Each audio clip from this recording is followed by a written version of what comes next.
So many people in shadows, protected from sanitized light. Innocent pledges ring hollow, skulking away from the bite.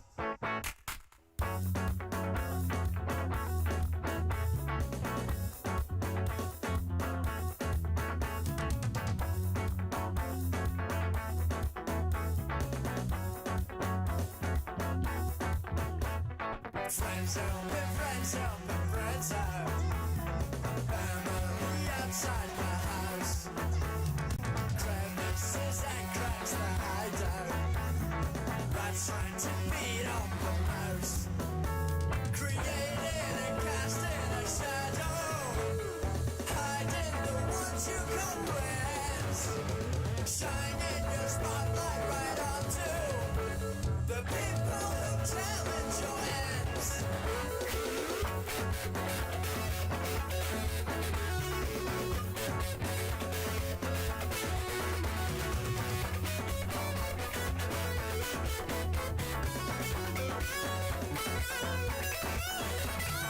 Freedoms when no one can see you. Powers when nobody cares. It's easy to point at the poor fool while robbing the crowd as they stare. Creating and casting a shadow. Hiding the ones you call friends. Shining your spotlight right onto the people who challenge your ends. Creating and casting a shadow. Hiding the ones you call friends. Shining your spotlight right onto the people who challenge your ends.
Hello, can anyone hear me?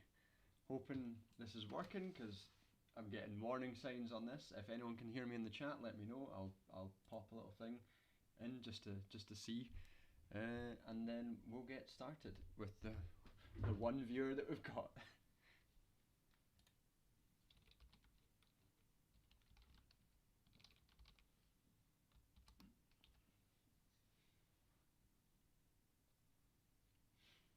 So, assuming then that that people can hear me, I will just get started and see how it goes.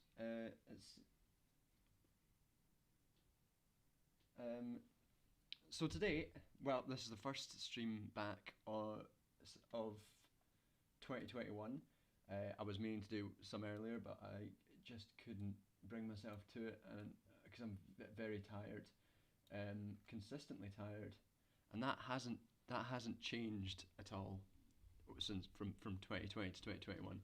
I remain as ever exhausted. So this stream has been put off a little bit. Hopefully, I'm bringing a sort of enough energy to it that will bring people. Hey, thank you, Alec. Thanks for thanks for joining and saying you can hear me. That's it's always nice to hear that someone can hear me and I'm not just chatting to myself like a crazy person.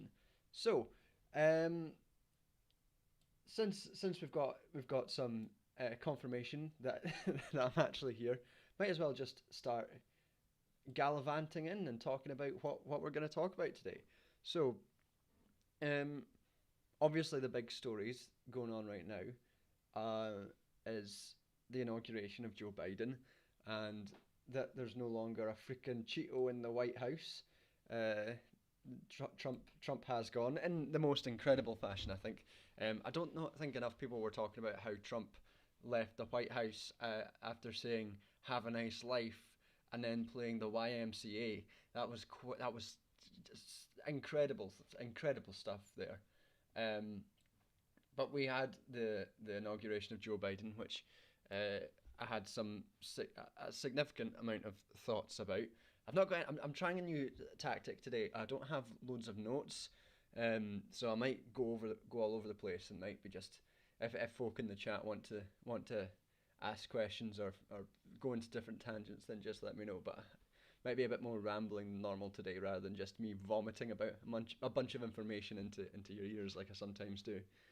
Um, so yeah, we've got by the structure of today's stream will be talking about firstly Joe Biden's inauguration, um, the way that liberals have been acting in regard to that, how it's been seen as a sort of reset, and how none of them seem to be able to connect the dots between their blind patriotism and reverence for the institutions of American liberal capitalism and democracy, how they can't connect that and the Capitol Hill riots, which is driving me insane every time I see it. It drives me a little bit more insane and turns me into the Joker. Fully Jokerfied over here in Scotland. After that, after we've talked about some stuff like that, we're gonna have a little bit of a more light discussion about Unnatural Vegan, because she put out a video which was exactly um, exactly in my area, as in she started talking about neoliberalism in such incredible ways that I felt it was going to be fun just to talk about that. Thanks, I make stuff with Legos. I'm that's a great name, by the way. Everyone loves to make stuff with Legos. So, let's start with one Joseph Biden. With the inauguration today. So, with the inauguration today, or yesterday, sorry, we had Joe Biden and the professional side of neoliberalism coming up and retaking the throne of a collapsing empire. Rather than rats fleeing the ship, the rats have instead taken control. Oh, hey Alice, thanks for joining us. Nice to see you here. So, everyone should go subscribe to Alice Quinn Rose as well. Great channel. Yeah, so the rats are, instead of fleeing the sinking ship, have taken control of the sinking ship and decided to manage its decline in a very particular way. My metaphors are getting a bit mixed up here. Basically, professional neoliberalism is back, and it's shit again. Woo! And we had Biden standing up, pledging his unifying message to the American people, and really just everyone saying that the nightmare is over, and now we should never have to think about how the nightmare happened in the first place. Forget about that. That's a distant memory. The very particular thing that's been winding me up, though, has been how the way that the Capitol Hill rioters have been approached. I was Daniel Hughes saying, merely shit, what a relief. Yeah, incredible stuff. So the Capitol Hill rioters that happened, for anyone who doesn't know, I don't know how you wouldn't know, but basically there was a bunch of far right, QAnon, Proud Boy, whatever, white supremacist rioters breached the Capitol Hill, breached the Senate floor, and in an attempt to overturn the election of Joe Biden in favour of Donald Trump. And they were all doing it out of a mix of mad conspiracism and pure patriotism. They were carrying a wide variety of flags, but among them included the American flag quite a lot, and they were all talking about saving their country, saving the country from the people who've infiltrated it. They're the real patriots trying to rescue American democracy from communists and infiltrators and the deep state, in favor of the real, true American state.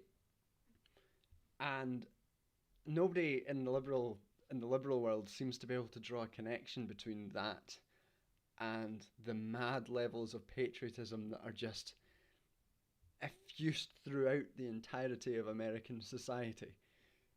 There was one tweet from the BBC political editor, Lewis Goodall, in which he said he was in America just a few years ago, and the reverence for the institutions of the state seemed completely unimpeachable, and yet he was baffled as to why that would turn into people rioting and trying to overturn the institutions of the state.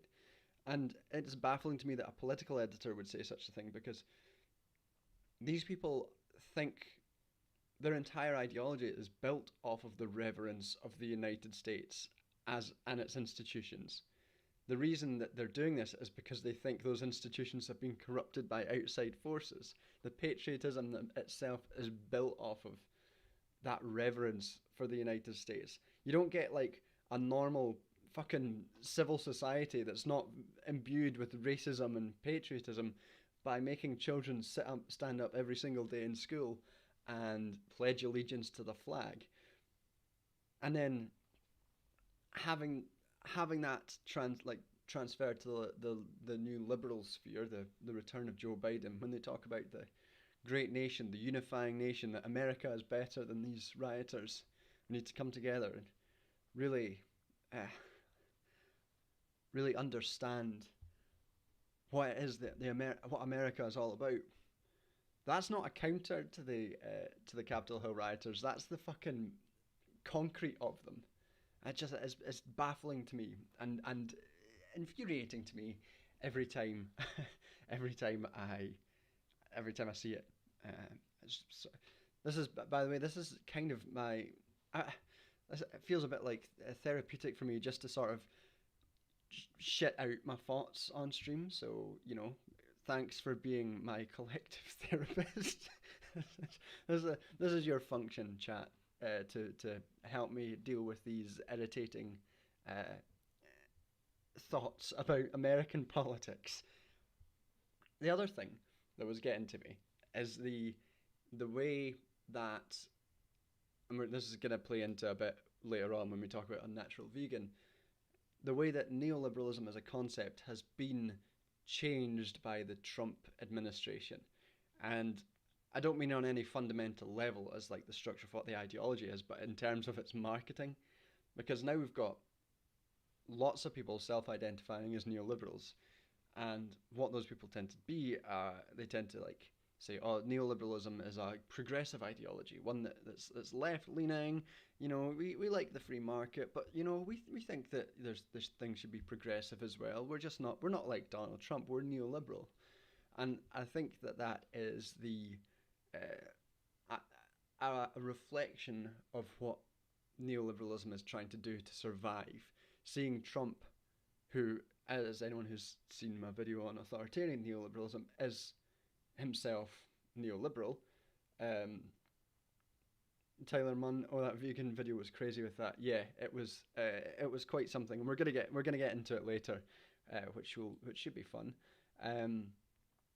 But yeah, I think Trump has basically created a whole space for neoliberalism to redefine itself away from what it is, which is a quite right-wing ideology, into something that's sort of fluffy and progressive, which allows it to further seep into the systems of state and the parties of governance, and allows people to accept that neoliberalism might actually be good. It's kind of a reflection of what happened under Bill Clinton or Tony Blair, except this time it's overt, because with Blair and Clinton, they accepted like central tenets of neoliberal governmentality, like attacks on unions and attacks on welfare rights and stuff like that. And but they reject the idea that they were neoliberal. They were always like, they always use different terms like, oh, we're modernizing. This is a modernizing project. It's simply about fundamental realities of the economy that need to be solved. And they rejected being called neoliberal, and lots of New Labour people still reject the idea that they're neoliberals to this day. And then they basically, and that has been shifted into these days, where they're doing the same project. They're saying, oh, we need to do these particular things. We need to go back to what was a better system, which is now being called neoliberalism as opposed to Trump. I make stuff with Legos saying Trump is a neoliberal. Well, yeah, more concretely or more accurately, the Trump administration was neoliberal. I don't think Trump has a particular ideology. I think Trump is just a fucking narcissist who did shit and just sort of went with the weather vanes, and lots of different people within his orbit did things. But if you look at the actual, if you look at the tendencies within neoliberalism, tendencies for reactionary politics, the allowances for white supremacy, as well as the fundamental underlying goals of neoliberalism, which is things like trying to reshape the state and individual to support capital accumulation through things like attacking labour rights, attacking regulations, all that stuff. The Trump administration did it, and did it more than anyone else. So it's not just that whether the Trump administration is neoliberal.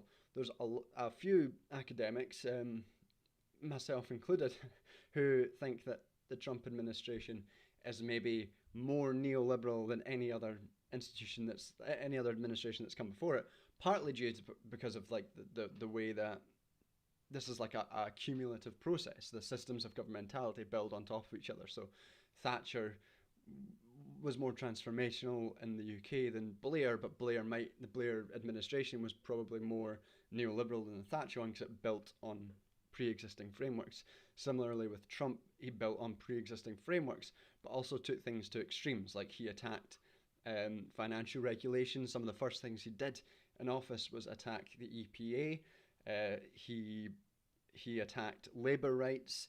One thing people are always talking about in regard to Trump is his economic protectionism and his he doesn't like free trade. That doesn't really hold up when you look at this past summer, he signed a new update to NAFTA, the North Atlantic Free Trade Agreement, which wasn't much different from the previous one. He has particular rhetoric which is sort of surface level political maneuvering, which he wanted to be more protectionist with particular industries in the US, because he got elected off of the back of campaigning of saying to like particular groups like former car manufacturing groups or former miners that he was going to bring this stuff back and he's going to get them back from China. He of course didn't do any of that. He maintained and deepened neoliberal hegemonic ideas, and it was mixed in with a bunch of extra ideological stuff, white supremacist stuff, settler colonial ideologies, all that stuff, but the fundamental underlying drive of that administration was undoubtedly neoliberal. I think a lot of people are unaware of the trends, the authoritarian trends that exist within neoliberalism, which is why when we say things like when people are like, we've returned to the conditions which gave rise to Trump, I don't think it's exactly right. I don't think it's right that we have returned to a separate thing which gave rise to like two distinct things. It's not like the brand of Obama Biden liberalism created the conditions for something different to exist on top of it. It's, I think, it's more effectively characterized as one project, and the election of Biden is sort of a slight retreat down in a different direction from that project being completed. I think that the Trump and the type of neoliberalism that Trump represents, or his administration represents, is where that will inevitably go because of underlying features of neoliberal activity, authoritarian tendencies, attacks on labor rights, all these things mixed in with what will likely be quite just white supremacist, racist ideology, especially when conjoined with the patriotism and the white the latent white supremacy and settler colonialism of general American discourse, built off, like I was talking about at the start there. So that there's a degree then. This is something else that was annoying me. Welcome to what really grinds my gears with John Duncan, when I just talk about things that are slightly annoying me. Another thing that slightly annoyed me was that the every time that the news has on a figure from the Bush era, a sensible Republican from the Bush era, they will be talking about how did the Republican Party get to this stage? How did the Republican Party, the grand old party, how did it get to the stage of Trump? How did we end up like this? Who could know? I mean, it's certainly not the fault of the people who were in charge for the past 40 years. It couldn't be them. And I was sitting watching these people like David Frum on Channel 4 News today. And people are talking to him like he has anything relevant to say about how to avoid fascism, when you're like, fucker, it was you. You were the one who did this. Like, come on. Why is nobody questioning you? You got George Bush and Bill Clinton and Obama's in there. Like, does nobody think to ask, well, maybe it was your politics that did this? It blows my mind. Like the other day they had on someone who worked for John McCain's Republican presidential bid. He was like a campaign organizer. And he was talking about how the Republican Party has just morphed out of any vision about, concerning how he thought the Republican Party would be. And I was like, you fucker, you worked for the campaign that had Sarah Palin on it. The Tea Party grew out of her. This is like, how can you be removing yourself from any responsibility for this? It's unbelievable. Alec prancing about, saying, in terms of neoliberalism building on its predecessors, i.e. Thatcher to Blair, any predictions for Biden? A redesign of neoliberal program or a move back towards Obama-style neoliberalism? Yeah, so I was talking about this last night with We're in Hell and Chill Goblin. I went on their stream to talk about that, and we were talking about general predictions. So, I mean, first of all, predictions in political science are a fool's game. Anyone who makes predictions, they're always going to be wrong. And with that in mind, I'll make my predictions. I think what we've seen today is basically, with the rescindment of a bunch of Trump's executive orders, we've basically seen a soft reset and return to the Obama era form of neoliberalism. I think what we're going to see is a reconstitution on the international level. We're going to see a reconstitution of an attempted reconstitution of American soft power in various institutions. Trump cut funding for aid, he cut funding for the UN, he cut funding for the World Health Organization.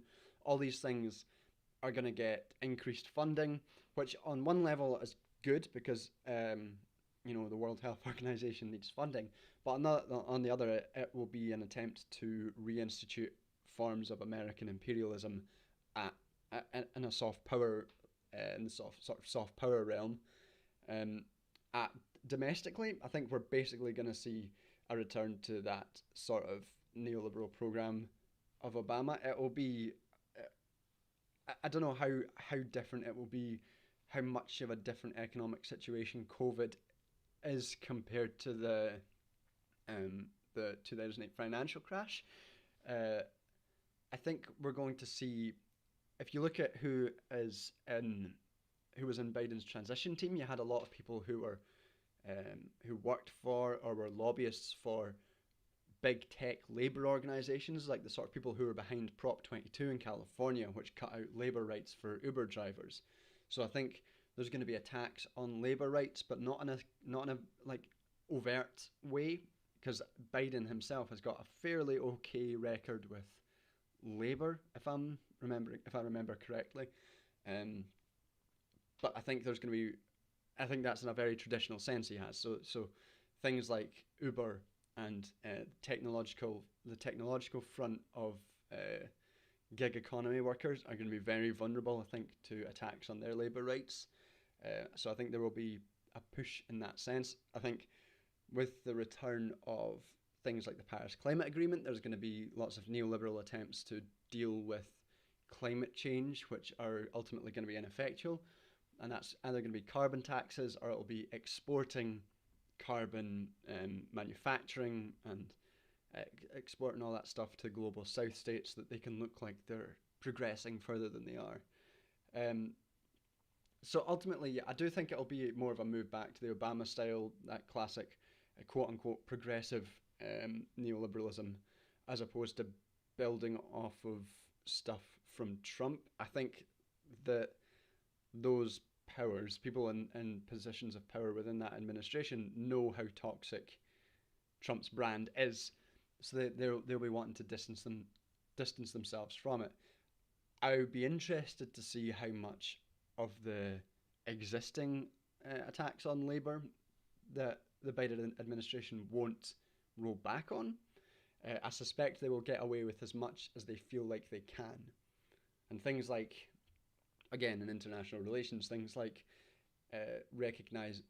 refusing to move the Israeli embassy back out of Jerusalem, and recognizing the Venezuelan president as Juan Guaido, that's stuff they feel like they can get away with. So they're doing that. I think that those things are good indicators of where the administration thinks it can get away with shit, building on stuff Trump did, and where it thinks it needs to rescind stuff to maintain US soft power.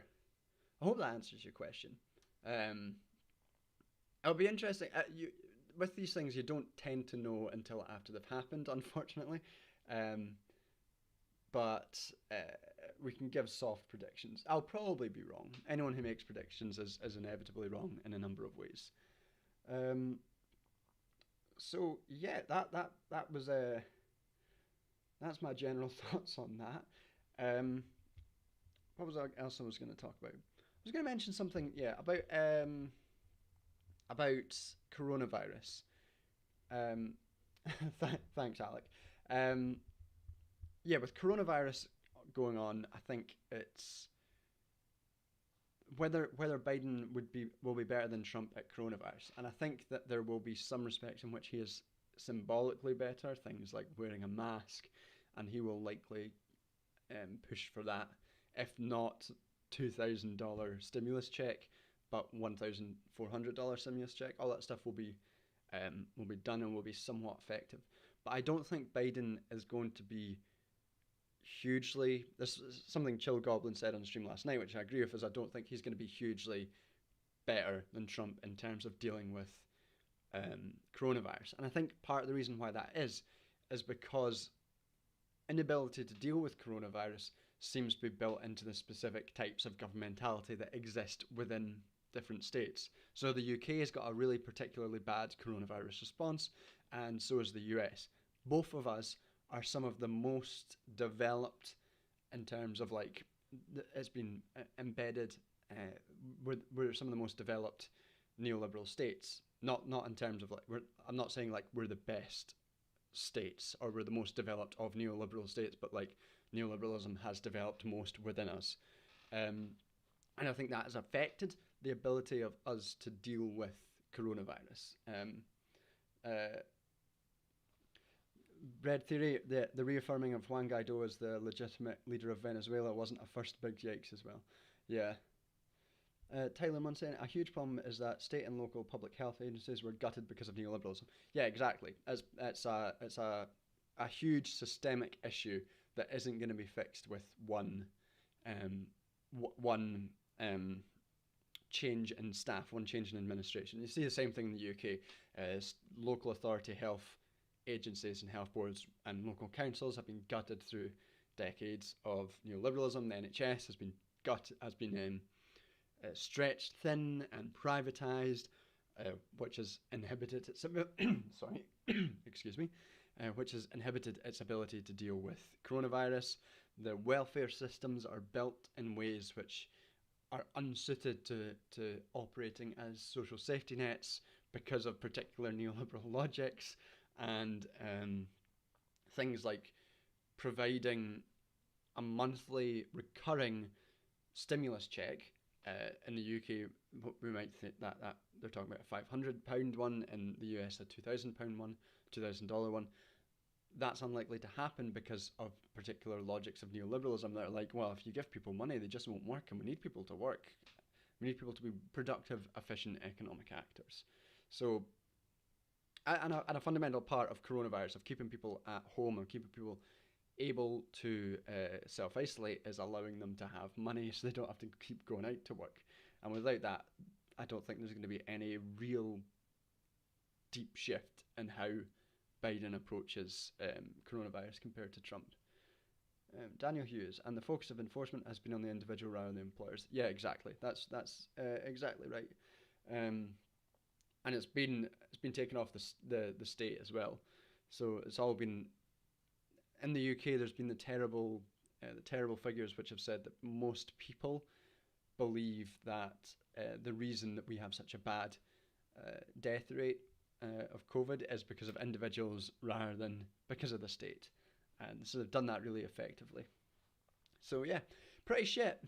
With that in mind, shall we move on to some fun? Hopefully this works. Every time I've tried to play some videos on stream, it's never quite worked properly, but hopefully this works. We're going to move on to the Unnatural Vegan video. I've watched the first 2 minutes of this, and it was incredible. I could get like so much content out of just the first 2 minutes of this. So we'll see if hopefully this works. If not, then fucking don't know what we'll do. We'll think of something. But yeah, let's take a look at Unnatural Vegans. Anti-capitalism is anti-vegan. Let's see how this goes. I do think that anti-capitalist sentiment is inherently anti-vegan. Oh, hey Megan, thanks for coming in and listening to me rant for, at this point, half an hour. Cheers. A couple months ago, I did a Q&A, and one of the questions was about my political ideology, and I was asked if I considered myself neoliberal, and I said, yeah, I would consider myself neoliberal. And then I kind of gave a little bit more detail, expanded on that a bit in a follow-up Q&A, because the comments on the first one, people were kind of mad at me. It ranged from people confusing neoliberalism and libertarianism, they're not the same thing, to kind of like you're dead to me type comments for not opposing capitalism, even equating it to fascism, even saying that it was inconsistent with veganism. So I wanted to address it, the kind of extreme anti-capitalist sentiment and how that relates to veganism. Shouldn't be controversial. For those who don't know, neoliberal is like your typical left-leaning social progressive, but also being generally pro-free market with few restrictions on a lot of industries like housing, but also very... oh, sorry. Let me just try and fix that. Give me a sec. I don't know what that is. The microphone is as high as it goes, and the desktop is already quite quiet. Let's see if that's any better. Very pro-welfare state. Okay, let's go back. Few restrictions on a lot of industries like housing, but also very pro-welfare state, as libertarians would say. Neoliberals want a substantial safety net, often even supporting public options, like healthcare, for instance. Not all neoliberals do. Of course, there's going to be disagreement when the private options aren't serving the public. Okay. A lot to deal with there. bread theory, neoliberals can be progressive, but they aren't necessarily progressive by the default. I disagree with that. I think there is a particular brand of neoliberalism which calls itself progressive or has been labelled progressive. I think that progressive label is itself illusory. They talk about progressive neoliberalism as like neoliberalism which includes with it particular, and I don't like this term because it's packed with a whole lot of different baggage, but particular identity politics sort of stuff where the particular brand of identity politics is shallow analysis, terms of like representational rather than about justice. So it's like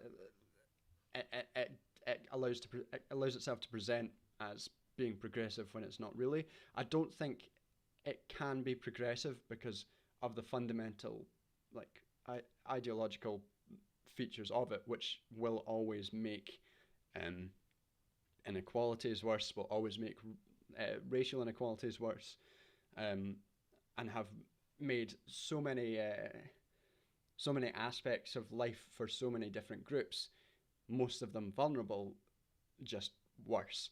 So I don't really think you can have a progressive form of neoliberal. I think you can have people who identify as neoliberal and say things like, oh yeah, I just think I think that everybody should be equal. I don't even see race, things like that. But I don't think those people.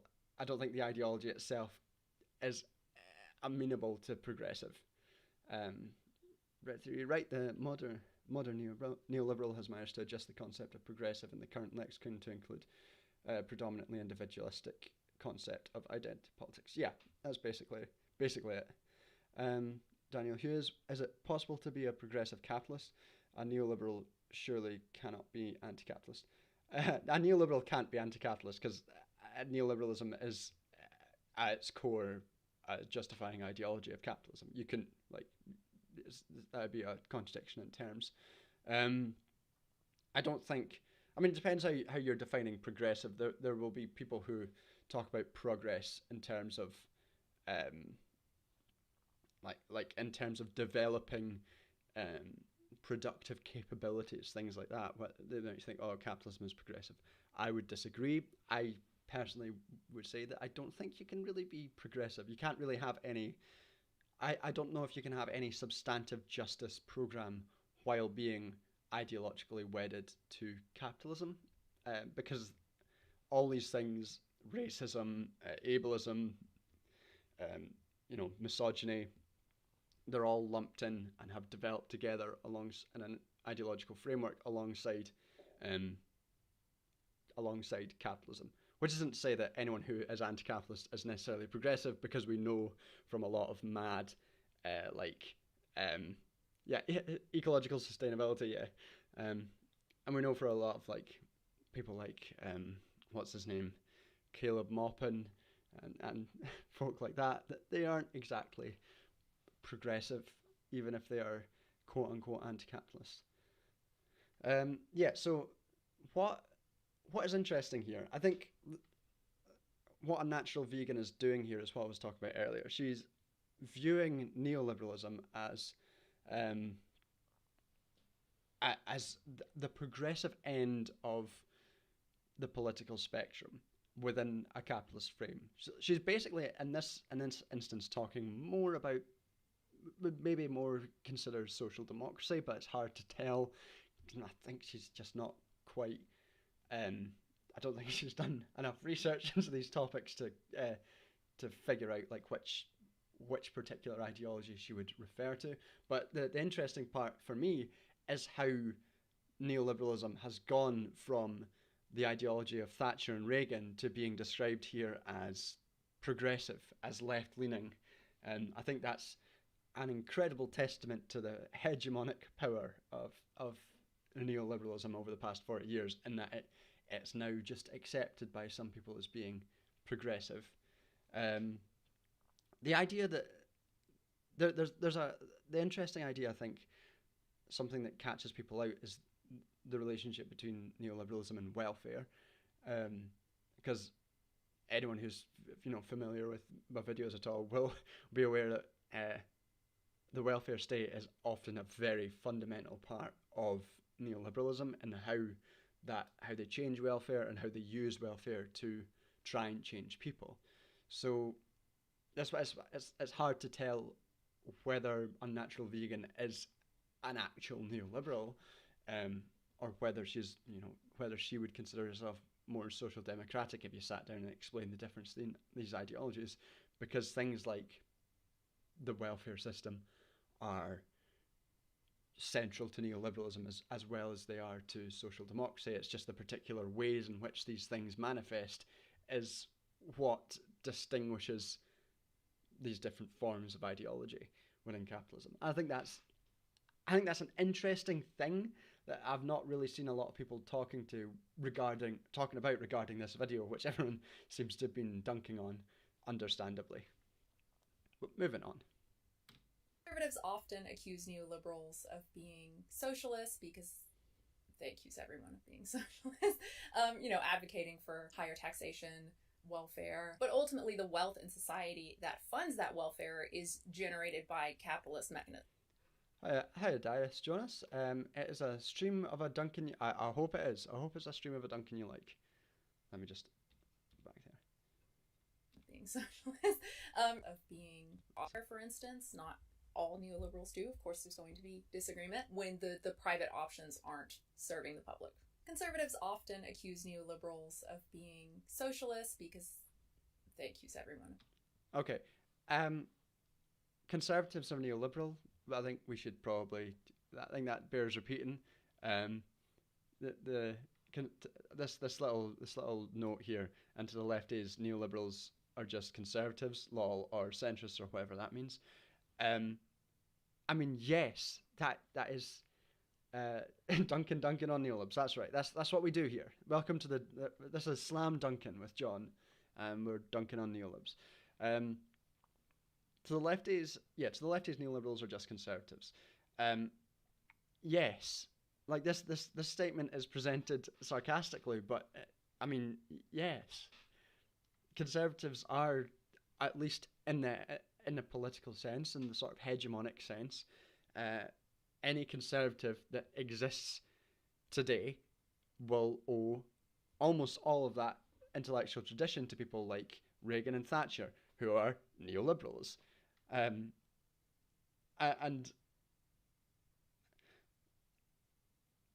it's just like, yeah, because neoliberals are conservatives. Like, you cannot really. Sorry, I'll get too much into this. Let's just move on. I was just a note that I wanted to say. It's presented sarcastically, but it's right. I mean, like, to lefties, conservatives. Daniel Hughes is Unnatural Vegan confusing neoliberal and the modern US use of the term liberal, the neoliberal.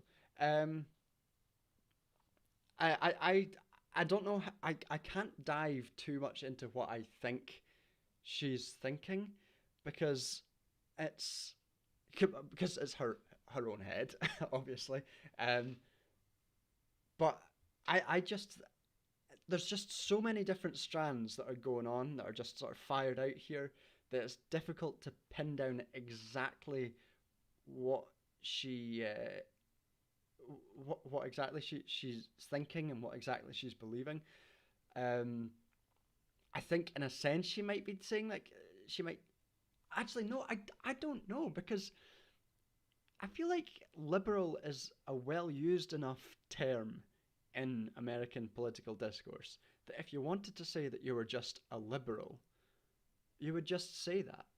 Like, I don't know why you would feel the need to add the prefix neoliberal unless either you just don't really know what you're saying, or that shift in political, like, lexicon of viewing neoliberal as anything left of Donald Trump has happened much quicker than I thought it would, unless that's happened. I forgot the rabbit hole. Sorry, folks. I forgot which rabbit hole it was I was going to dive down. So we're just going to have to move on. I'm sure there were plenty of holes I'll fall down in a minute. being socialist, advocating for higher taxation, welfare. But ultimately, the wealth in society that funds that welfare is generated by capitalist mechanisms. Same is the case in, what people call European socialism, which isn't really socialism by definition. That's still right. relies on profit motive, still has private ownership, even if a few select industries are publicly owned. I agree with her there. She's got us there. That's correct. Well done. Since socialism is commonly defined as like a transitional state to communism. Uh-oh. Okay. Let's do some Marxist theory for a bit. Next video, by the way, is going to be on Marxism and human rights, and we're going to do some deep dives into Marx writing if anyone's interested. But let's do some Marxist theory right now. So the idea that socialism is a transitional state to communism is something that only came about in the post-Marx lexicon. It's not something that's foundational within any Marxian text, really. It was within Marx, you've got higher and lower phase communism.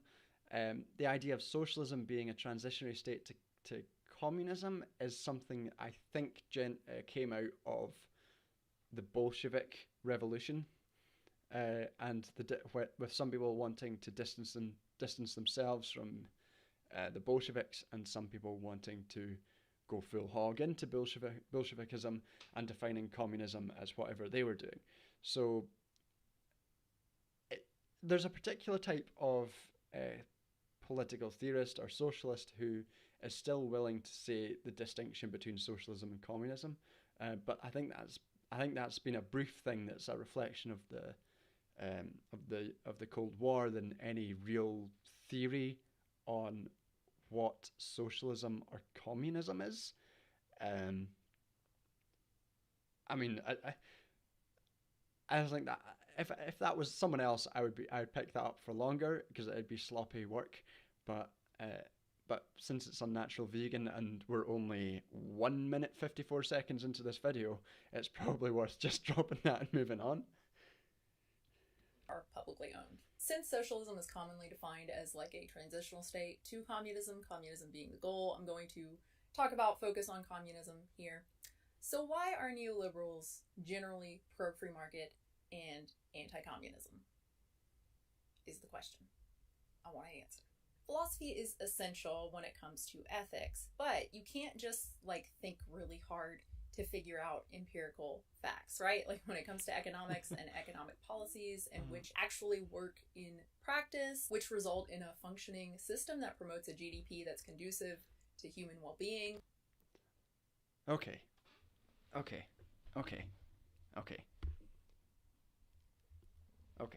So, stick with me here. In academia, there was a general trend to move away, and in particular fields, including political science and to an extent sociology. There was a move away from theory to quantitative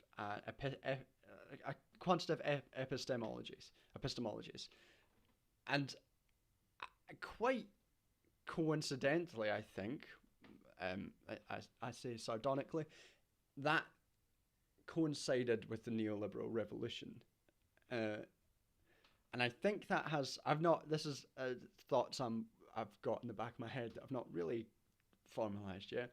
But I think the idea that you can only understand reality through testing particular models against other particular models, rather from building theories out of logic and philosophy generally, I think that has some redundance with how neoliberal economic theory creates itself as a science which is separate.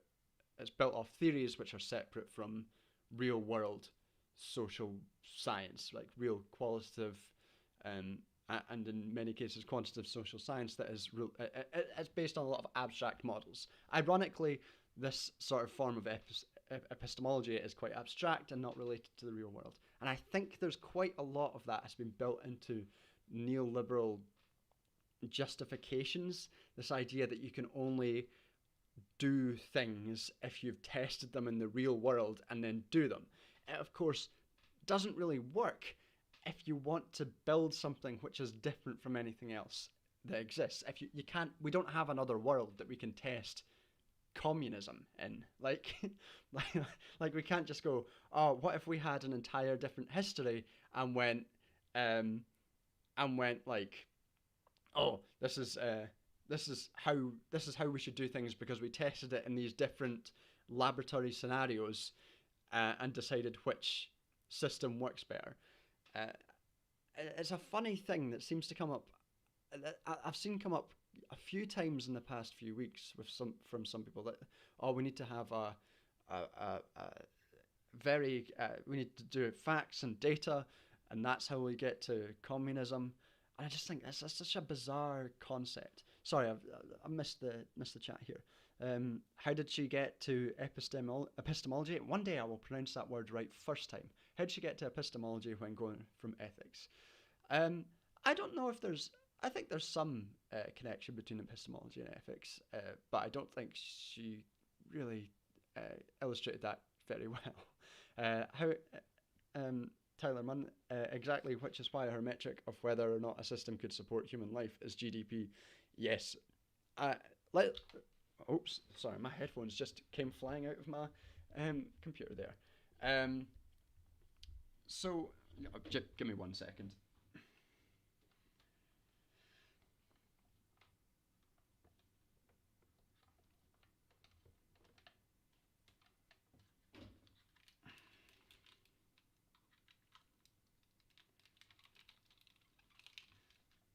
Headphones back. So,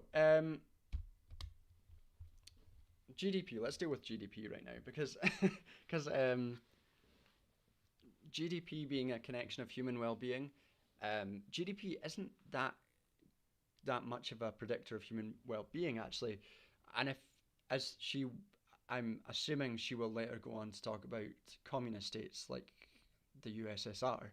I mean, if that's, she said she wanted to talk about communism and really existing forms of it, I assume she's going to talk about the USSR, which had the fastest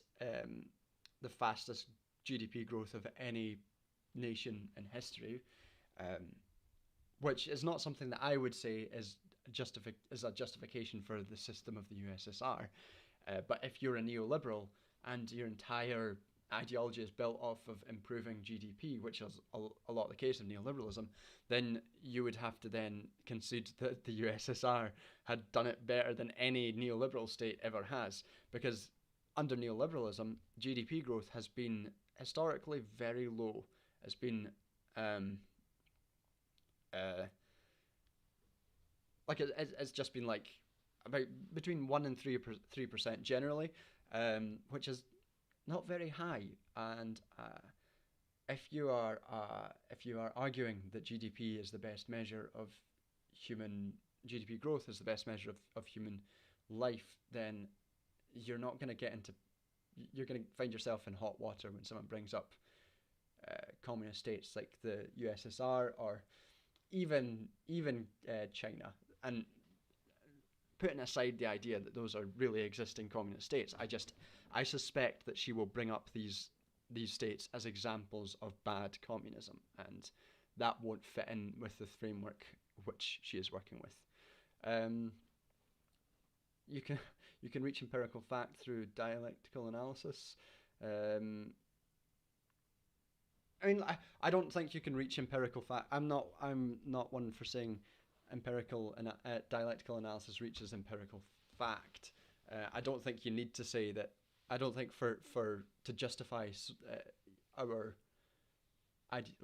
to justify rejecting capitalism and instituting socialism, you need to say that theories of analysis are fact. I think that you can say that by analysing the contradiction in all things, then you can get a better understanding of how those things work.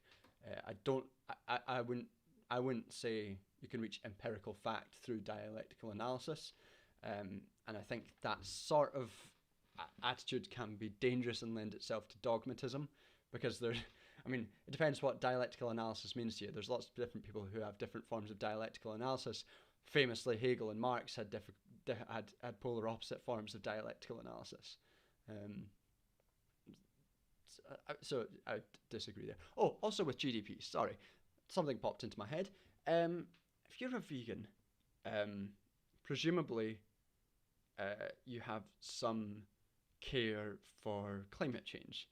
I mean, that might be it might be a bit of a reach in this case. Maybe she doesn't, but I would imagine that you would.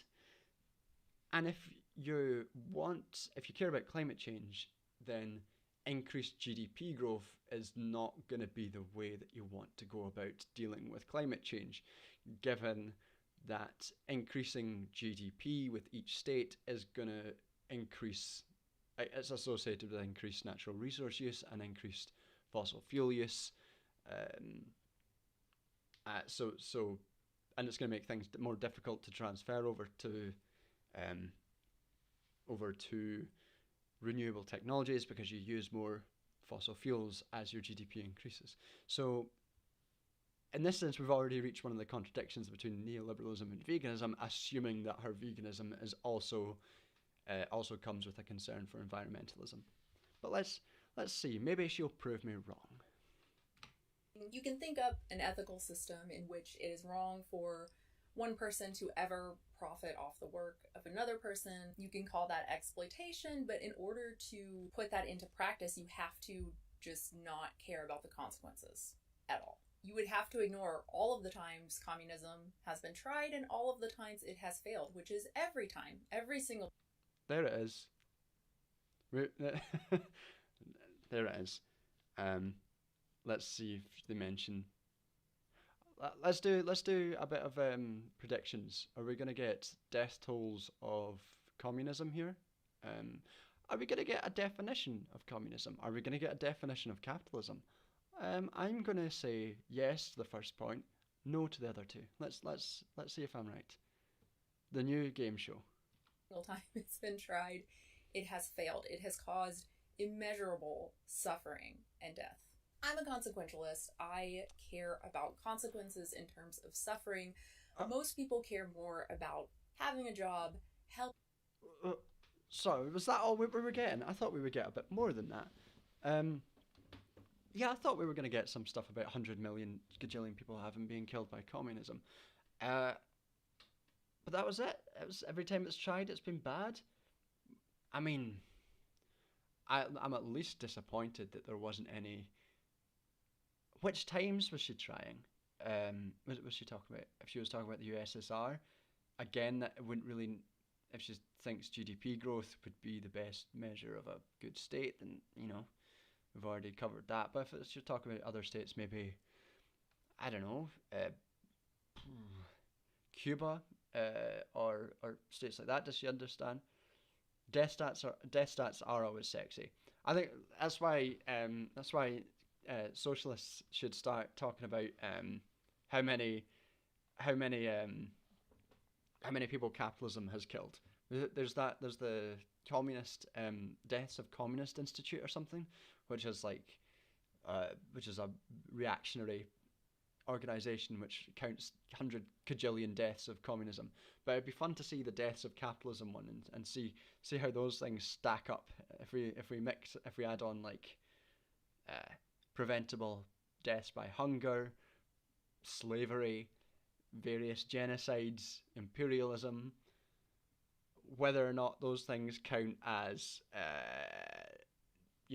the deaths of due to capitalism. If 15 to 20 million people die due to the direct effects of capitalist mode of production year. I mean, I can't fact check you there, but I do believe you. Helping their family. Sorry, I'm a consequentialist. I care about consequences in terms of suffering. Most people care more about having a job, helping their family, than they do about some abstract principle that says it's wrong for their bosses to make a profit off of their labor. And I care more about what people want than I do deciding what people want for them, or what I... Sorry, what? Sorry, I might have to rewatch that again because I don't know if I followed that argument. What was the argument there? The argument there was that she's a consequentialist, so she thinks that people thinking a boss is exploiting them is harm, is not No, I'm just gonna have to relook at that. I don't understand what she was saying. Oops, I went too far back. I care about consequences in terms of suffering. Most people care more about having a job, helping their family, than they do about some abstract principle that says it's wrong for their bosses to make a profit off of their labor. And Okay. I think I understand what she's saying. So she's saying that the oppression of capitalism is an opinion and not functional parts of capitalism. Okay, yeah. So, I mean, this is what happens when you don't read. That capitalism is a that's how she gets you. There's no actual logic. Yeah, I mean, it's really has tangled my brain. Like the idea that the exploitation of capitalism is an opinion and not a direct harm, and the idea that harm doesn't then as a form of oppression, and the idea that form of oppression doesn't create a system which generates other forms of oppression. Like if you're a consequentialist, you can very easily get to the point where capitalism is you can't justify capitalism because it's just trying to make Marxist understanding of exploitation a primarily moral thing. Yeah, I think that is. I mean, this is the it's just it's a bizarre sort of thing to argument. We're gonna have to move on because it might actually cause my head to crack. But fundamentally, the central mode of oppression within the capitalist mode of production isn't just a thing that you have an opinion of. It is this like the functional reality of that wage labor system, and the wider wage labor system builds the rest of capitalism, which is built on these various parts of capitalist exploitation, generate harms. So if you're a consequentialist, I'm sorry, Unnatural Vegan, but you're gonna have to be an anti-capitalist. I care more about what people want than I do deciding what people want for them, or what I think is better for them based on some sort of cosmic justice. There's some meaningless. That doesn't mean anything. Injustice in and of itself is not harm. It's only harm when the consequences of injustice actually harm people. Whoa, what? Injustice is not harm. What? Okay, we're gonna need to define harm here. Injustice is not harm. Well, I suppose it's a fun time to dive into the some differences. A lot of Marxists will not like to talk about injustice because injustice in itself, like indicates more of a legal framing of things. It indicates a sort of, they talk about injustice as a form of bourgeois legalism, and they prefer to talk about oppression. But I get the distinct impression that's not the argument that she's necessarily making. Nightmare Masterclass. If one is a consequentialist, then one would do well to read Marx and understand the tensions within capitalism lead to a breakdown of the system itself. Yes, one might think. Daniel Hughes. Wait, slavery is fine because the slaves are most directly concerned with being treated well and not executed day to day. Yeah, that is a very good point. That is the same reasoning. I agree with you there. That is you've I think you've got her. Ladies and gentlemen, we got her. Injustice isn't harm in itself. Okay, let's see her explain herself on this one. It's only harm when the consequences of injustice actually harm people. It's only harm when it's harm, guys. We've gotten to circular reasoning. Or sentient beings. And that harm can range from material harm, disease, lead in your water being shot, to immaterial harm like damaged self-esteem. What? But if injustice isn't harm unless it harms something, are you saying, is it then okay to bully someone if they don't know they're being bullied? Does that track? This is, but oh god, harm. Let's do that bit again. Cosmic justice. Injustice in and of itself is not harm. It's only harm when the consequences of injustice actually harm people or sentient beings. And that harm can range from material harm, disease, lead in your water being shot, to immaterial harm like damaged self-esteem. There may be some level of inevitable harm there when we're talking about capitalism. I'm sure there is. But that only matters if there is an alternative that is better. That if the harm that capitalism causes is worse than some sort of evidence-based alternative. Okay, wait. Okay, so injustice isn't bad unless it causes harm. Harm is harm. Whether that is material harm to the environment or the individual, or immaterial harm like social justice, but that harm doesn't matter unless there is a evidenced alternative to the system which causes the harm in the first place. I think I've summed up that argument correctly, because in that case we can say that the climate catastrophe being caused directly by the system of capitalism and its endless growth and its need to drink up all fossil fuel use, its need to constantly expand, that doesn't matter because we haven't tested a real life system which is not the global system under which we currently live. I think that's right.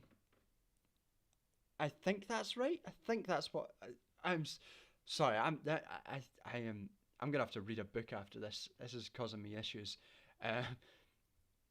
Let's see. Oh, sorry, catching up on the track there. I had my eyes closed. I had to try and I was like in my fucking mind palace there. I was like, goddamn Sherlock Holmes walking through my mind palace, trying to uncover the truth of what she's trying to say. So back to the chat. Megan's saying that I don't think she's given much thought as to why we have the identity and justice to begin with. Yeah, I don't really know what it means to say that something is unjust without it causing some degree of harm. And I don't understand what it means to say that injustice is separate from harm. Oh my god. Let's move. We're 4 minutes through this, guys. We're 4 minutes through this. We've got 10 minutes left. 10 minutes. Oh my god. This is a marathon. I'm gonna start calling this 1984. Oh, bread theory, you and me both, but we will persevere. We've started, so we'll finish. I will cause you either harm or injustice. Whichever it is. But there is no evidence-based alternative. Or there is one, but the evidence goes in the opposite direction. Talking about ending capitalism because of the inevitable harms without some solution, without something that actually works better, is like talking about ending food because food on some level is inevitably harmful. True, but... What?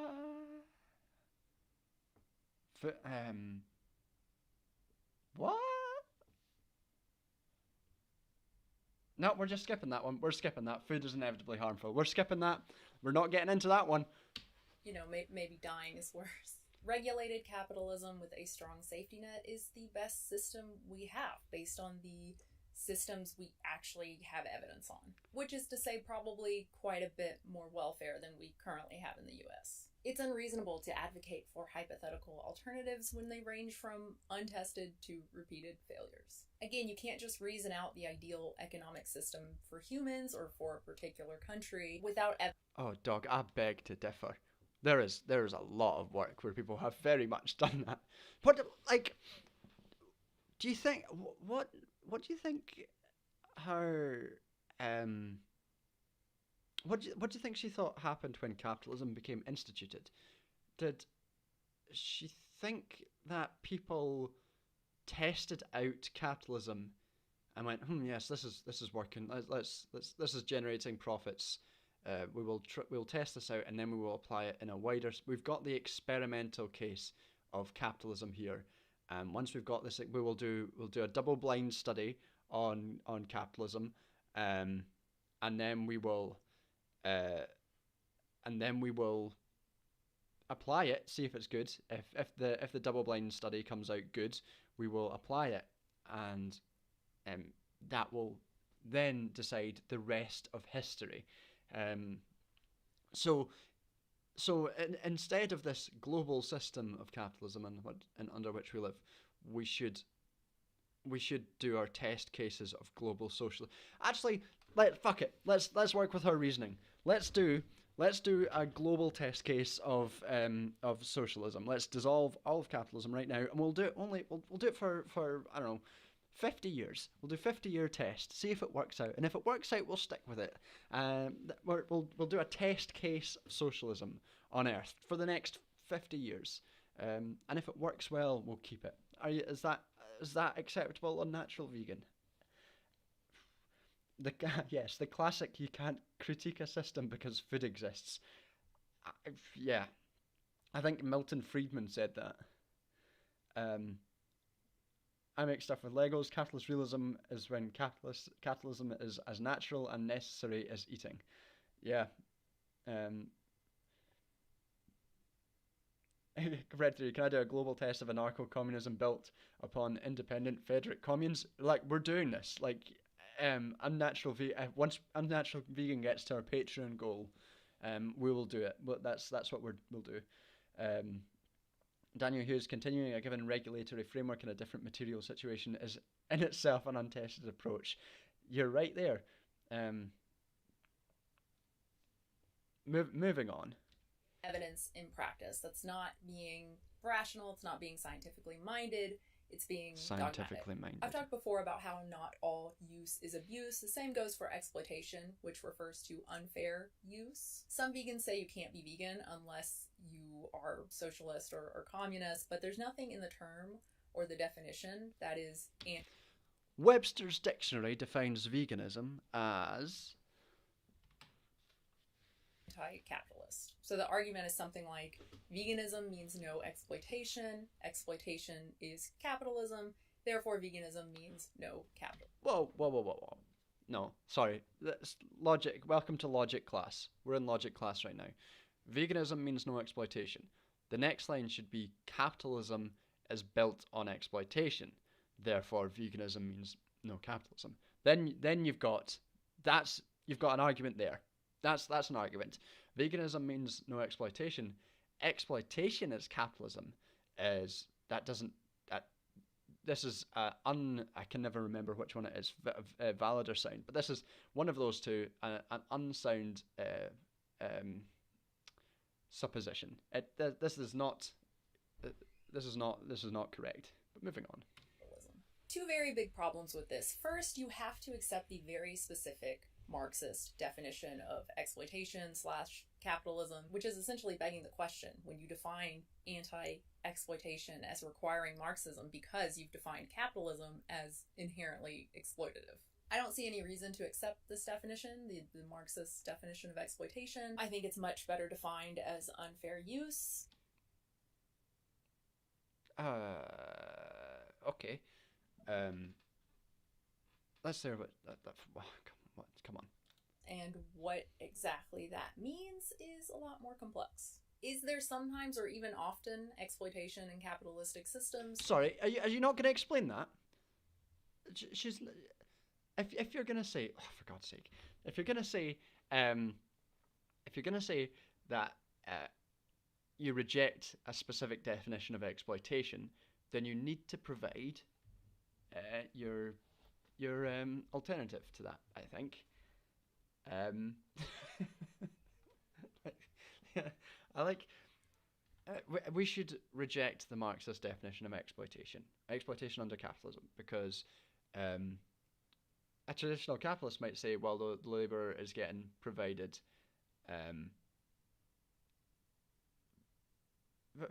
First, you have to accept a fallacious argument. Yes, that's how we get there. Alternative was unfair use. Yeah, but that's not a definition of itself. Unfair use. That's like saying, if your alternative, if you say, I don't believe in exploitation. Exploitation is unfair use. What is unfair use? Then you need to explain what unfair use is, because you could therefore say, it's more complex. Maybe this is my problem. Maybe I'm just too stupid for this. It's too complex for me to understand. There's too many high level ideas in this video. Too much brain power. Oh God. What is what do you mean by unfair, and what do you mean by use? Just to write in. I'm cracking out my big red pen and I'm writing define your terms on this paper, because you need to define your terms before we understand what we're saying. You can't just define half your terms. Of course. There are unambiguous cases, like obvious cases of exploitation, like wage theft and broken contracts. The same with animal agriculture. No choice is given to the animal, obviously. And obviously, it's impossible for there to be any sort of fair exchange or any sort of deal made. So yeah, pretty unambiguous.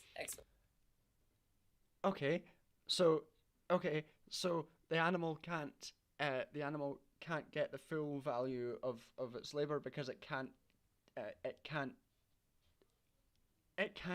like engage in this system in a very fair way. Could we maybe extend that argument to the human animal, maybe, and we'll and then come back to us on that one, please, and thank you.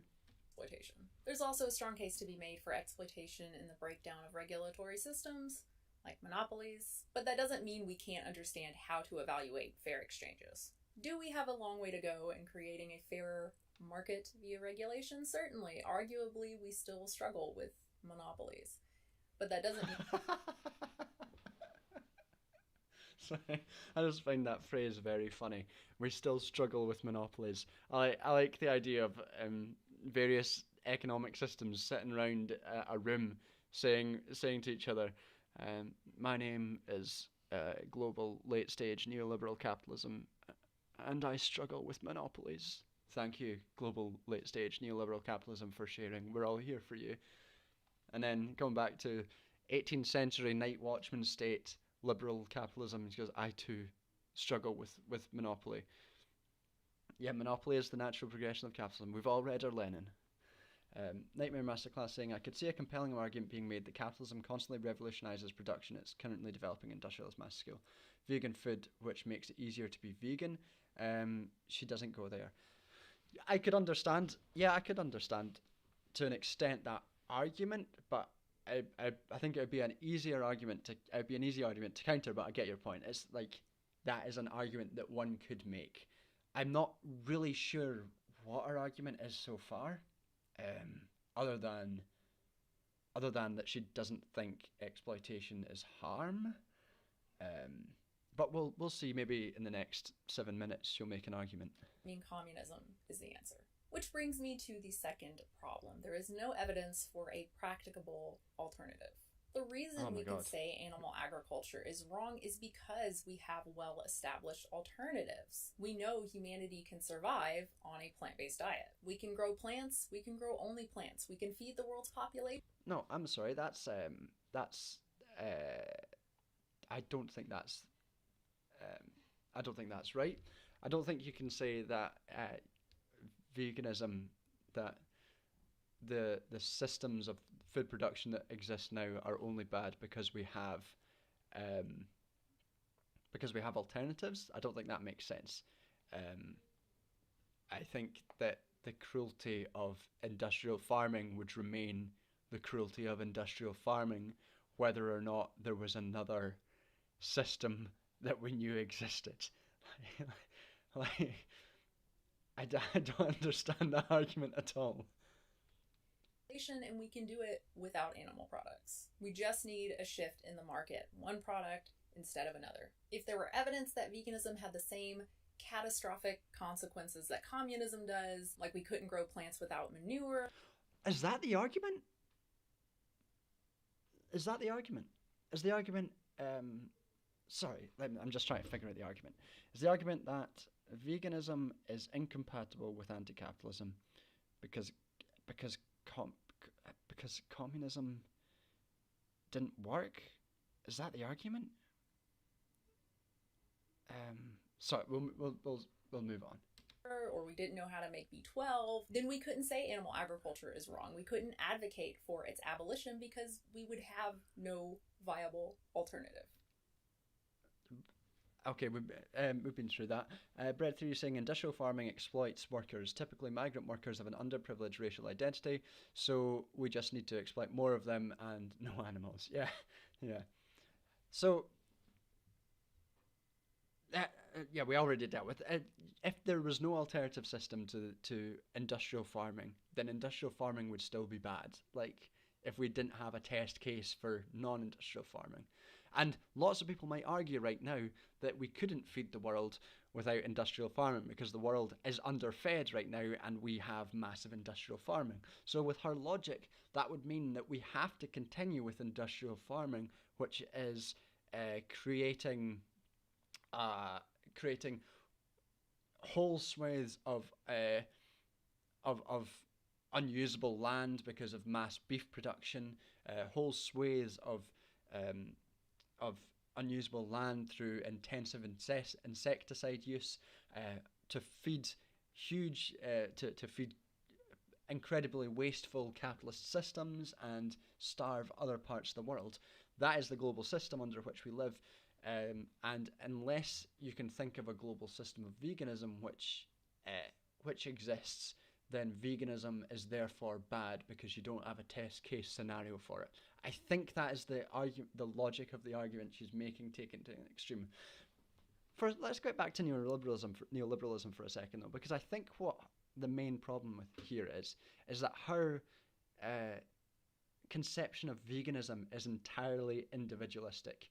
It's based entirely upon what personal dietary choices she's making, rather than systems of production and systems of meat production and destruction of environment are causing breakdown of the natural world and causing massive amounts of animal exploitation. So I know that at the start it sounded maybe more like she was being more social democratic, but I think we're getting some neoliberal ideology just kicking up in there. And a lovely bit of neoliberal individualism, just deciding that she only cares about agriculture on an individual level. Daniel Hughes, I'm an electrician on a dairy farm in the UK, and the migrant labour maintains their seasonal boom and bust. Yeah, I fully believe that. Migrant labour funds so much of UK farming, and with that migrant labour, of course, massive exploitation of migrant labourers. I know some people who worked on fruit picking and were just denied wages, paid below the minimum wage for hours and hours of work, and they knew they could get away with it because most of the workforce was migrant. And this is, we can't say whether that's wrong though, because we don't have an alternative, which isn't capitalism, of course. Unless or until like clean meat were a thing. Morality is a product of choice. When it comes to dietary habits and food production, we have a choice, and we need to start making. Oh, there we go. Told you. Pure individualism, pure individualistic, choice-based work there. That's entirely about changing things through making your choice within a market rather than changing the conditions of the of how things are produced. The right choice. When it comes to economics, the claim that we have a viable choice in communism just is not true. None of this means that we should. I love the idea that that economic transformations are then framed within a market choice. I think that is a beautiful bit of irony, just to say we have a market choice between communism and capitalism. I think that's such found fundamentally neoliberal ideology that it's almost beautiful. Wow, I've never seen anything like that. There's a tear in my eye. Incredible stuff. Research economic theory and try to find something better, just like in the hypothetical can't be vegan world. Hopefully we would research how to make B12, how to farm without manure. What it does mean is that it's wrong to advocate for abolishing capitalism based on some hypothetical work and basically a leap of faith. If you work in a team, you've got to try Monday.com. Go to Monday.com and manage all your on a power. Sorry, we got an advert there. Sorry, folks. Quite ironic there. We got a wee advert. So she's arguing for moral relativism, says Megan. I have no idea. Paul Webb, I chose her because Mexi shared this video and I saw the first 2 minutes of it in which she defined neoliberalism and it made my head explode. So I thought it'd be a fun thing to talk about.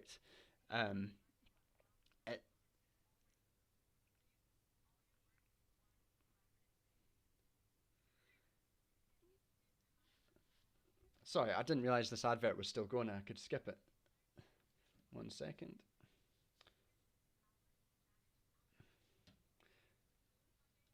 Where's my cursor? I can't even find my cursor.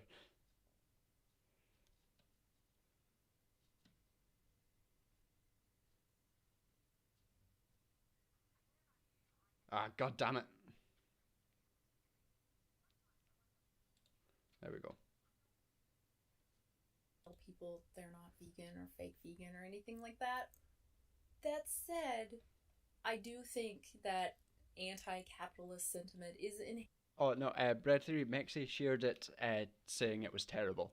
She said basically just she shared like saying this is a really awful argument, a really awful video, and I was like, okay, I'll give it a watch, and I got to a minute in, and I folded in on myself like a singularity. I got transferred into the phantom zone and flew through space. My consciousness died. So I decided to inflict that theory on all of you today as well. So, and we're almost done with it though. We've only got another fucking 6 minutes left. Nothing, Megan saying, nothing like a false dichotomy for those who claim concepts are more complex than they can describe. Yeah. Inherently anti-vegan, at least currently. If we also mean the human animal, when we talk about animals in the definition of veganism, and clearly anti-capitalists do, otherwise human economics would be irrelevant, then sorry, what? To tell people they're not vegan or fake vegan or anything like that. That said, I do think that anti-capitalist sentiment is inherently anti-vegan, at least currently. If we also mean the human animal, when we talk about animals in the definition of veganism, and clearly anti-capitalists do, otherwise human economics would be irrelevant, then cruelty to humans is not vegan. Trying to push an entire society into Okay. Okay. So, okay, okay. Yeah, the argument is anti-capitalism is not vegan because people die under communism. That's the argument. That's the only argument she's making, is that anti-capitalism is anti-vegan because it causes people to die. My man, we're gonna have to talk about how many people die under capitalism. Like, come on. Like, even if you don't accept the Marxist definition of exploitation, and you're unwilling to give an alternative definition of exploitation for your own reasons that we have never quite been able to figure out, you must know that people have been dying under capitalism in unjust situations for a long time. Like, like you must know that global poverty is massive. You must know about all of the famines that have taken place under capitalism. You must know about the state of the world right now. Like, come on. Let's put on our thinking caps. Come on, guys. MIN, I just had to click on this. Well, welcome to the fucking show. this, this, I'm increasingly reaching the end of my tether with this. It's quite something. Best an unknown situation, putting countless livelihoods and lives at risk within that society based on personal ideological reasons, that's cruel. The desire to tear down, for no credible reason, any and all capitalism.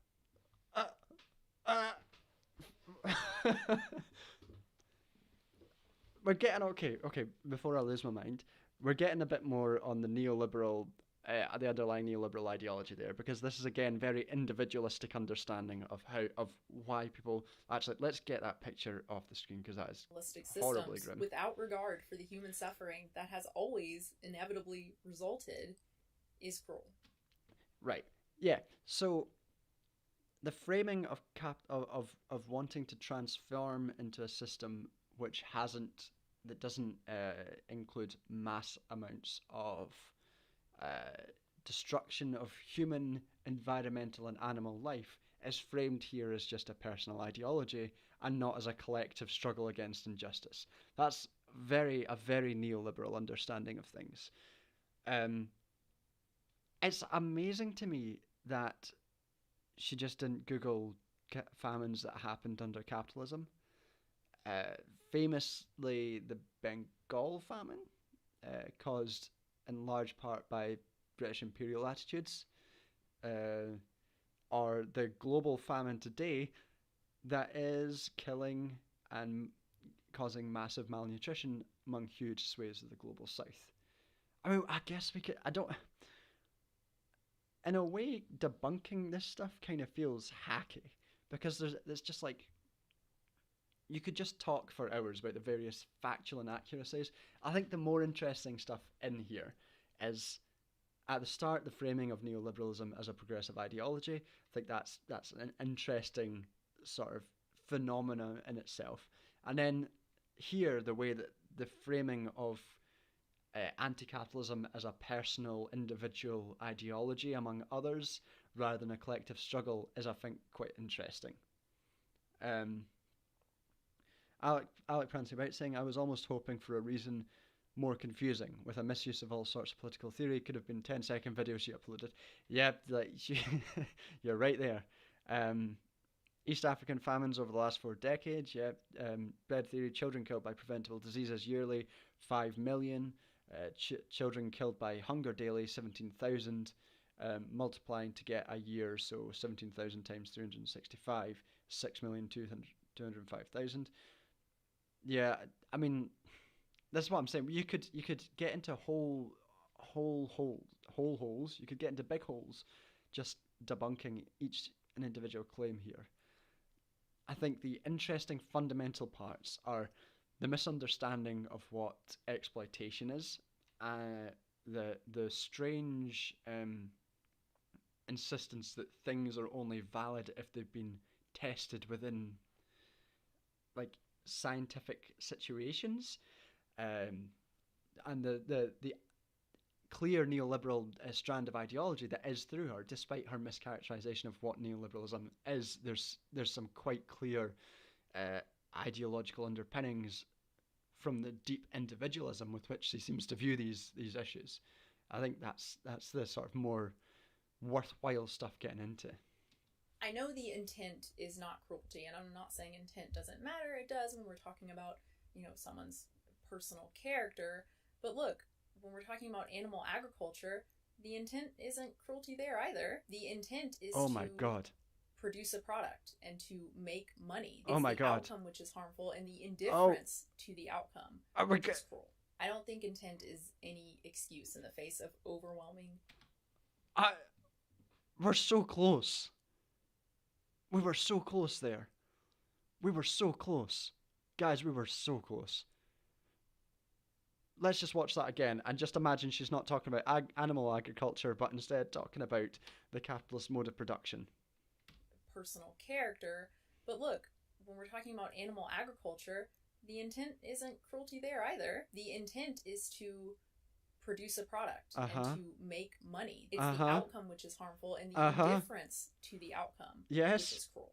I don't think intent is any excuse in the face of overwhelming evidence of harm. Yes. Ideological blindness to that harm is no excuse. And going back to the second part of the... Oh, God. We're so close. We were this close to greatness. We were this close.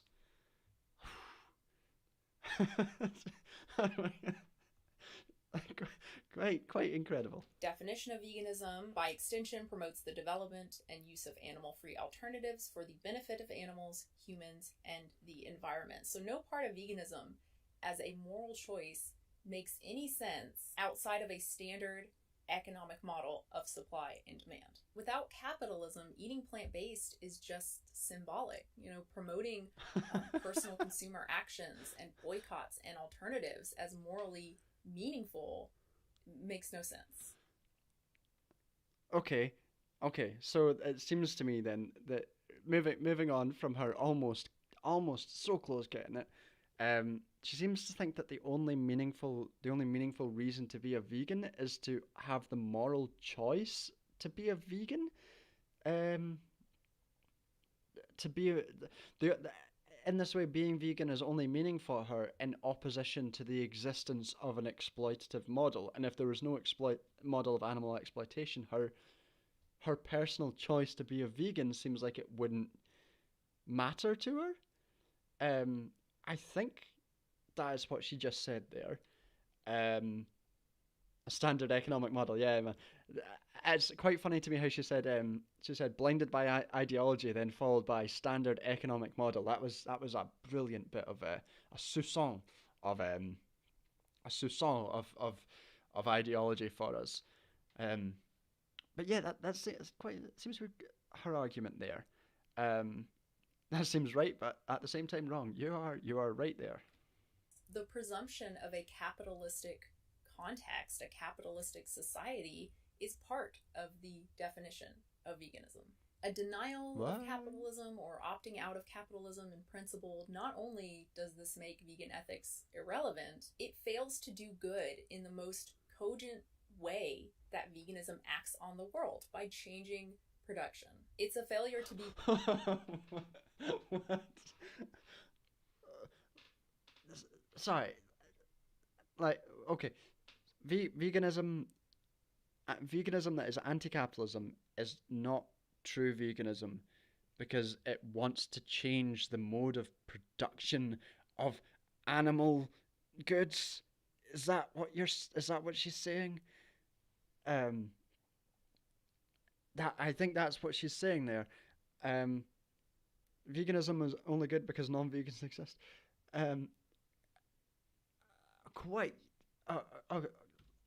We're so close to this person. From ethical principle to consequence. So again, I'm not going to call vegans who happen to be anti-capitalist not vegans, but the ideology of anti-capitalism seems inherently at odds with veganism, at least for now. I don't have any... Okay, I mean, let's deal with what veganism as a system hopes to achieve. Because if you look at it from outside, I'm not a vegan, I'm a vegetarian, not quite there yet. But the issue with veganism is more than just a personal moral choice. It is a claim about how things work, why they shouldn't work that way, and how we ought to change them. It's a claim that says it is symbolic on a level. It's both symbolic and moral, but the vegan campaigns are more than just individual symbols and morality. They're about changing the massive systems which are causing huge amounts of animal harm and environmental damage. And it seems incredibly obvious to me that that is what it's about. It's such a strange, incredibly neoliberal, incredibly capitalist realist mindset to believe that veganism is just a moral choice and nothing else. And I was not expecting this video to be quite as bad as this, if I'm going to be totally honest. I thought it would be some mischaracterizations of various things, and then an argument saying I think it was it Alex who was saying no what someone was saying earlier that that capitalism that produces innovation, and we need innovation to make new, less harmful forms of farming and meat production. That's what I thought this was going to be about. I didn't think it was going to be this sort of mad and really purely ideological thing. Like, I am turning into Slavoj Žižek right now, and because this is pure ideology. Emma N saying, have we also talked about her tweets denying any racism in the vegan community in the last few days? I'm gonna be honest, I don't follow her on Twitter. The only reason I only came across who this person was because of Mex's tweet dragging her. So I would be unsurprised if this person was also a bit racist, or I think more fairly. Sorry, that may be unfair. I'd be unsurprised if this person was blind to systemic racism and how that influences various communities. That would be unsurprising to me, given her particular ideological bent as evidenced in this video. Paul Webb, it seems that as a vegan and a communist I've got something terribly wrong. Now which one am I going to have to give up? She says that no vegans are racist at all? How does she know? I mean, I know some vegans, but I don't know them all. I didn't realize that they were that they had a psychic link to figure that out.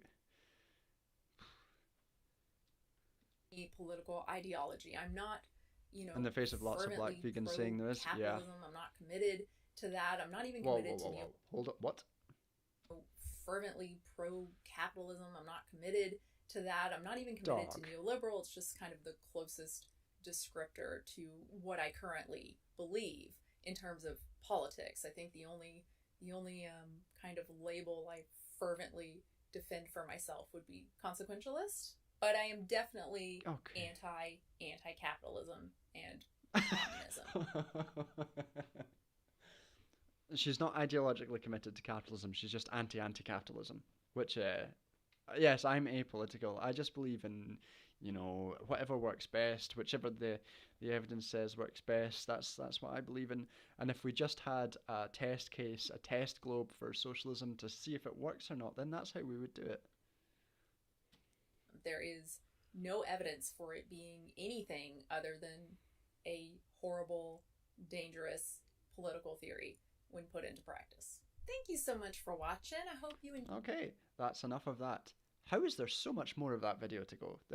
There's 3 minutes of some stuff after the final thoughts. Okay. My brain is fried after that.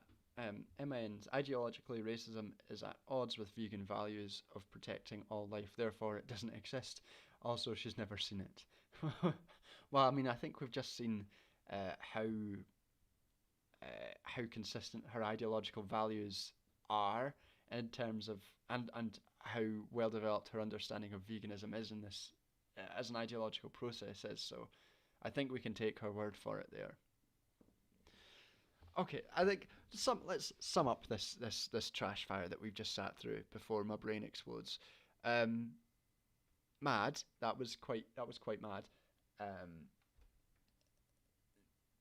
Without getting bogged down in debunking things, the important things I think there, like I said,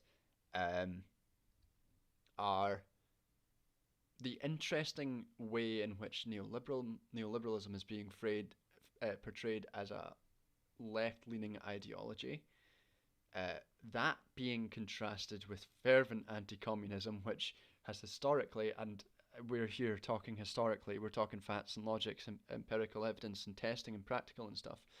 Historically, anti-communism has gone hand in hand with fascism, so that's probably not great. She should probably maybe think about that and the empirical realities of that. While her idea of neoliberalism, on the face of it, seems to lean towards more social democracy, I think what we see in how she approaches ideology, how she approaches the choice of being vegan and capitalism and anti-capitalism as things that are all about individual choice, I think we can see some deep-seated neoliberal ideology in her thinking. So that's interesting. Another interesting thing being how she doesn't at any point define any terms, which I think that's quite interesting. And what Emma's saying in the chat, that she's denied things like racism exist in the vegan community, I think is a very very revealing aspect of her ideology. If she's unwilling to see those things being present, I think we can see how perhaps her idea of what harm is maybe not particularly sophisticated. Damien Hughes, some members of demographic are going to be stunningly shit in various ways, failing to recognise that as essentialism and the mental pitfall of intersectionality in general. Yeah, I mean, like the idea that everyone in your community is going to be great is bizarre. Like I said, even people who claim to be socialists are in many ways often shit. People like Caleb Maupin, like I said, and his Burger King, fucking weird brand of vulgar Marxism and transphobia and genocide denial. You know, we can accept when those people are bad and that we don't want them in our communities. Bread theory, she defines nothing. That is correct. She defines the best.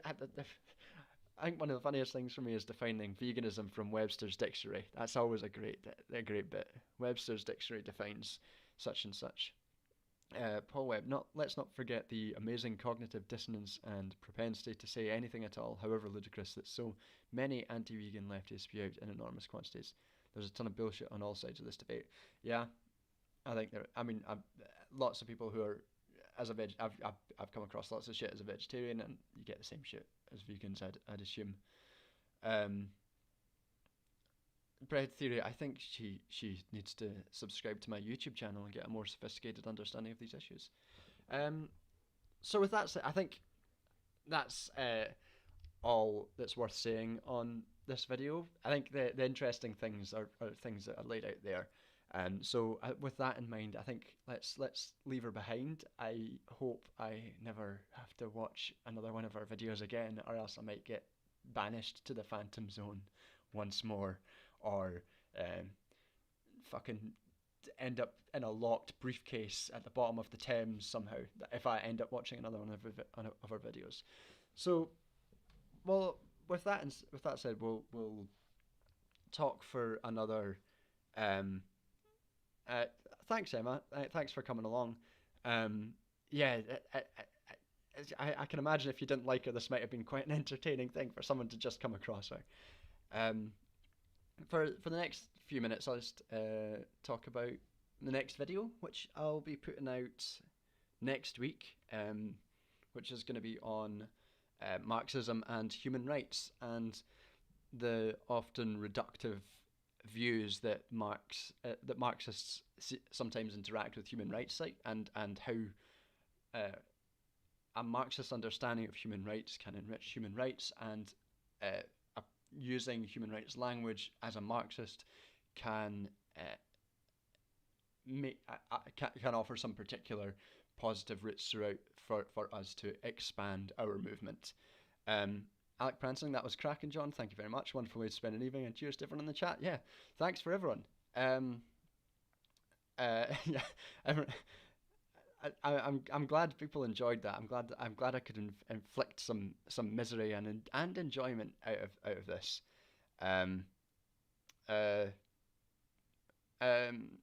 But yeah, so next video is going to be about human rights and Marxism.